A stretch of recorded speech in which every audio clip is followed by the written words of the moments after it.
Butter ang gagamitin ko ngayon sa aking fried rice.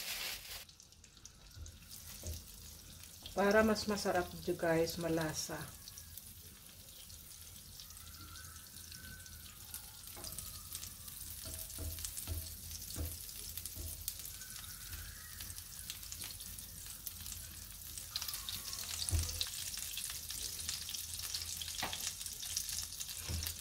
Tapos, ilalagay na natin yung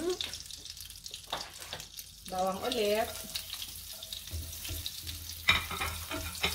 Ayan.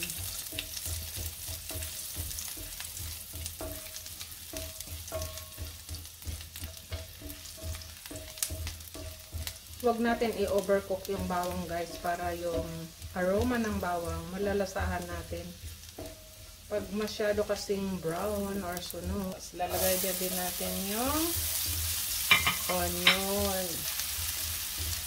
Ayan na siya. Pwede nang ilagay yung kanin.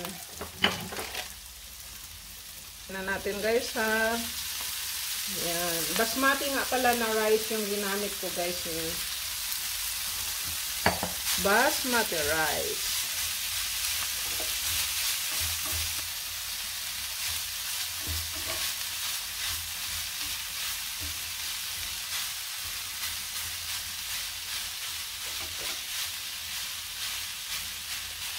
Tapos, yung black pepper, yan.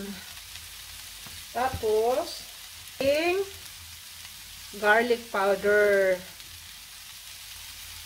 Yan. Lagyan natin ng konting oyster, soy sauce.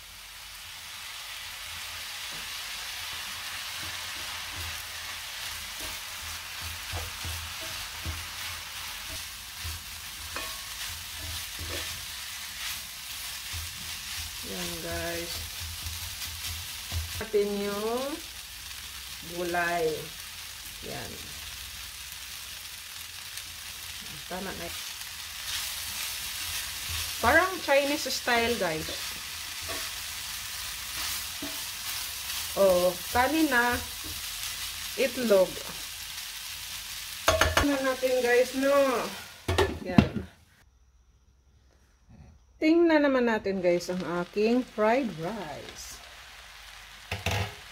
Ayan na siya guys. Atin ang halo-haloin. Ay, parang sunog na. Mamaya-maya ilalagay na natin yung ano. Yung egg. Ilagay natin dito guys sa gilid lang yung ano. Egg.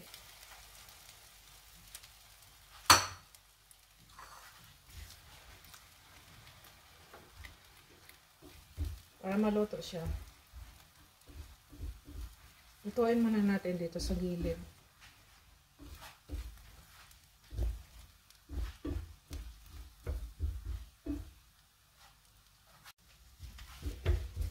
Yan.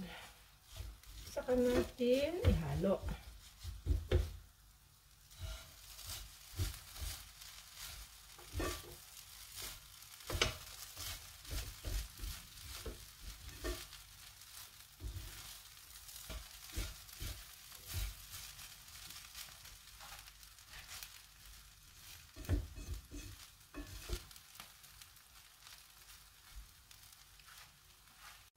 Tingnan natin guys.